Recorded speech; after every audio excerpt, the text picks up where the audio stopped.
তো নমস্কার বন্ধুরা, শুভ বিকেল। না শুভ বিকেল না, এখন প্রায় ভিডিওটা পোস্ট করতে করতে আমার সন্ধ্যায় হয়ে গেল। তো সবাইকে অনেক অনেক ভালোবাসা আর আমার পরিবারের সবাইকে স্বাগতম। আর একটা নতুন ব্লগ ভিডিও নিয়ে চলে এলাম। তো এটা ছিল আমার কয়েকদিন আগের ভিডিও, মানে কিছু কিছু আজকের আছে আর কিছু কিছু কয়েকদিন আগের ভিডিও। আমি সবগুলোই আজকে তোমাদের সঙ্গে শেয়ার করব। তো দেখতে থাকো। এটা আমার দেওরের ছেলে এসেছিল মানে 3-4 দিন আগে। তো এসে দেখো, তো বাড়িতে যেতে তো চাচ্ছেই না, এত মানে মজা পাচ্ছে।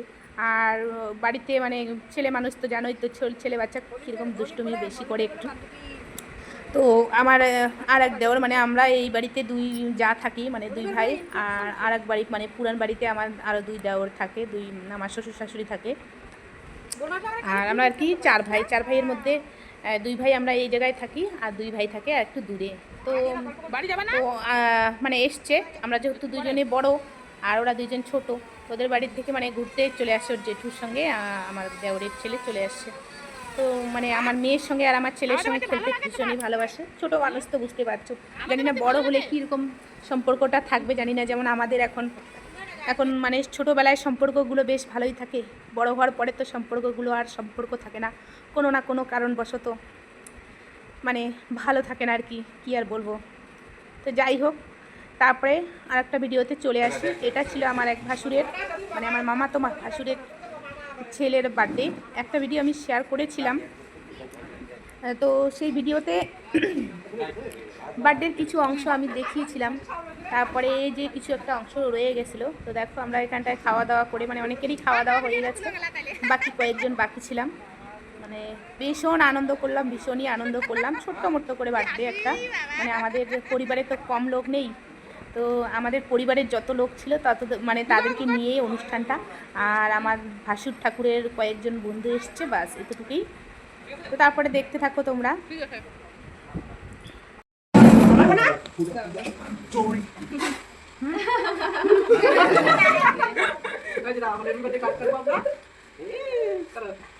Happy birthday to you.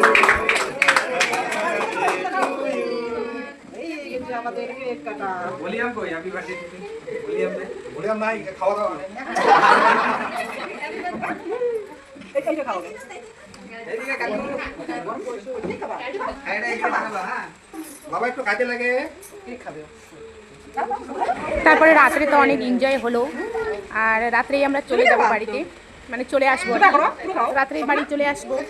আর থাকার মতো সেরকম আর কি পরিস্থিতি না, বুঝতে পারছো, কাছেই। তো তারপরে দিন বুঝতে পারছো থাকার মতো মানে একদমই পরিস্থিতি না, কারণ পাশেই। তো তারপরে দিন সকালে আর কি বলি তোমাদের। তো সকালবেলার দিনে আবার আমার কাজ আছে, একটু ফ্যাটে যাবো। তোমাদের দাদাভাই এসেছিলো, তখন বাড়িতে ছিল আর কি। তো আর যেগুলো কাজ আমি তো মানে ওগুলো কাজ তার আমি করতে পারবো না খেতে, তারকে সকালবেলা রান্নাবান্না তাড়াতাড়ি করে করছি। সকালে ভাত রান্না করলে তো অনেক টাইম লেগে যাবে। তারপরে আমাকে তাড়াহুড়ো করে রুটি বানাচ্ছি, যে না চা রুটি খেয়ে কেউ রুটি দিয়ে দুধ দিয়ে খেলাম, কেউ চা দিয়ে খেলাম। আমার তো চা দিয়ে খেতে ভালো লাগে। আর দেখো আমার এত মোটা আর এত বড় রুটি বানিয়েছি আমি, যেরকম আমার রুটিও সেরকম। আমি কিন্তু ছোটো ছোটো রুটি আমার পছন্দ লাগে না বলতে গেলে। তো তারপর দেখো, তারপরে খাওয়া দাওয়া করে চলে এলাম ক্ষেতের দিকে। আমার তো কোনো কাজ নেই, তোমাদের দাদাই করবে, কিন্তু তারপরেও দেখো ক্ষেতটা একটু অনেকটা দূরে। তো তাই আর কি জল আনা তো সম্ভব না, তাই তোমাদের দাদাভাই কাজ করছে আর আমি কিন্তু জল নিয়ে আসছি আর কি। জল নিয়ে আসছি, মানে যেহেতু সার দিচ্ছে, মানে ট্যাঙ্কিতে তো জল লাগবে, স্প্রে করছে। আমি জানি না কি স্প্রে করছে, আমার সেটা মানে আমার আইডিয়া নেই। তো তারপরে আমাদের দাদাভাই এই কয়েকদিন থেকে এটার জন্যই অপেক্ষা করছিল যে কবে স্প্রে করবে, মানে সময় মতো স্প্রে করতে হবে। তো তারপরে আবার কাজে যাবে, এসেছিলো কয়েকদিনের জন্য, একটু ঝামেলা ছিল আর এই জমির কাজটাও ছিল, যার কারণে এসেছে। তারপরে আবার 4-5 দিন পরে এই যে সারগুলো আমি এসেছি সেটানোর জন্য।